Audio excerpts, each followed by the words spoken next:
నమస్తే. ప్రభుత్వం ఏర్పడ్డ నాటి నుంచి ఇటు బీఆర్ఎస్ అటు బీజేపీ ఈ ప్రభుత్వం ఎక్కువ రోజులు ఉండేది కాదు, ఈ ప్రభుత్వం తొందరలోనే సమస్యల్లో పడుతుందని చెప్పి ఒక దురదృష్టకరమైన స్టేట్మెంట్స్ టీఆర్ఎస్ బీజేపీ నాయకులు ఇవ్వడం మనం గమనించినాం. మొన్న ప్రజాస్వామ్యయుతంగా ఒక 4 ఎమ్మెల్యేలు బీఆర్ఎస్ మిత్రులు ముఖ్యమంత్రి గారిని ముఖ్యమంత్రి హోదాలో కలిస్తే వాళ్లతో అంతా ఏంటంటే మీరు పోవడం తప్పు, మీరు ఎందుకు పోయినరు అని చెప్పేసి ఒత్తిడి మేరకు నేను ఏదో ప్రెస్ మీట్ పెట్టినట్టు.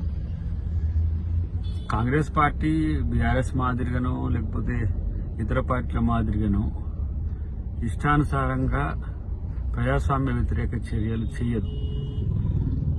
కాబట్టి వాళ్ళు మాత్రం తొందరపడతా ఉన్నారు. నిన్న కేటీఆర్ ఒక మాట అన్నాడు, తొందరలోనే కేసీఆర్ గారిని ముఖ్యమంత్రిగా తెచ్చుకుందామని. ఏంది బజార్లో కొట్లో దొరికే దుకాణంలో దొరికే వస్తువు అయింది ముఖ్యమంత్రి అనేది.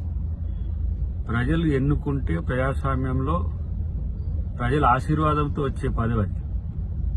తొందరలో తెచ్చుకుందామనే చర్చ ఇవాళ కేటీఆర్ తీసుకురావడం దేనికి సంకేతం? తర్వాత మా వాళ్ళు చేసే స్టేట్మెంట్స్ కూడా ఇప్పుడు కౌంటర్ చేయాల్సి వస్తుంది.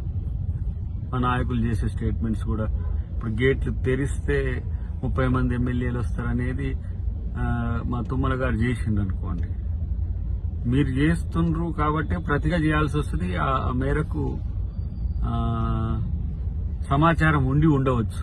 బట్ ఎందుకు సంయమనంతో ఉంటున్నాం, ఎందుకు ఇలా ప్రజాస్వామ్యయుతంగా ప్రభుత్వం తర్వాత ప్రతిపక్షాలు ఉండాలని కోరుకుంటున్నామో అది అర్థం చేసుకుంటే మంచిది. ఏదో కేటీఆర్ ఇస్తేనో కేసీఆర్ ఇస్తేనో లేకపోతే బీజేపీ మోడీ ఇస్తేనో వచ్చిన ప్రభుత్వం కాదు. ప్రజలు ఎన్నుకున్న ప్రభుత్వాన్ని గౌరవించాల్సిన అవసరం ఉంది. గతంలో రాజాసింగ్ కడియం శ్రీహర్ గారు మాట్లాడిన స్టేట్మెంట్స్ కూడా మీరు చూసిండ్రు.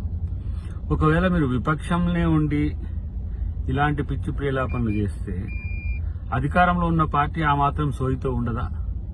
ఆ ఇంగితం మర్చిపోయి స్టేట్మెంట్స్ ఇస్తున్నారా? తొందరలోనే తెచ్చుకుందాం కేసీఆర్ను ముఖ్యమంత్రిగా, అదే అంగట్లో దొరికే సరుకు ముఖ్యమంత్రి అనుకుంటున్నాడు కేటీఆర్. ఒక అన్రెస్ట్తో ఉన్నాడు, ఒక అనవసరమైన చర్చ ఈ రాష్ట్రంలో తీసుకొస్తున్నాడు కేటీఆర్.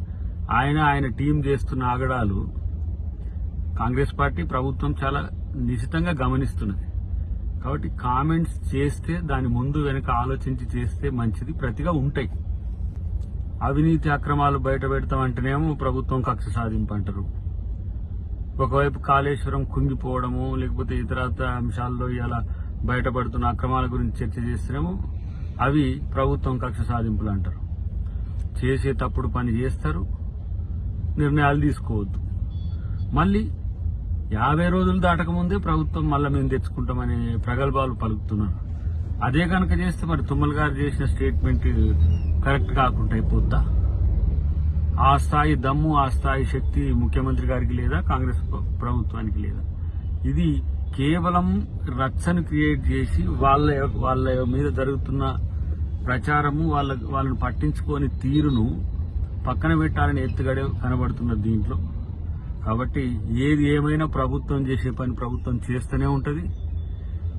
ఎలాంటి ప్రజా వ్యతిరేక లేదంటే ప్రభుత్వ వ్యతిరేక చర్యలో లేకపోతే ప్రభుత్వ వ్యతిరేక స్టేట్మెంట్స్ ఇస్తే దానికి ప్రతిగా డెఫినెట్ గా కార్యాచరణ తీసుకోవడానికి కూడా ప్రభుత్వం వెనుకడుగు చేయదు. ఎందుకంటే ఇవన్నీ కూడా అసహనపు వ్యాఖ్యలుగా కాంగ్రెస్ పార్టీ భావిస్తున్నది.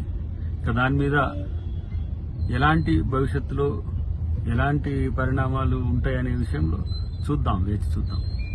బట్ ప్రజాస్వామ్యయుతంగా మలగాల్సిన అవసరం 2 విపక్షాలకు ఉన్నాయి, బీజేపీ బీఆర్ఎస్ కానీ తెలుసుకుంటే మంచిది.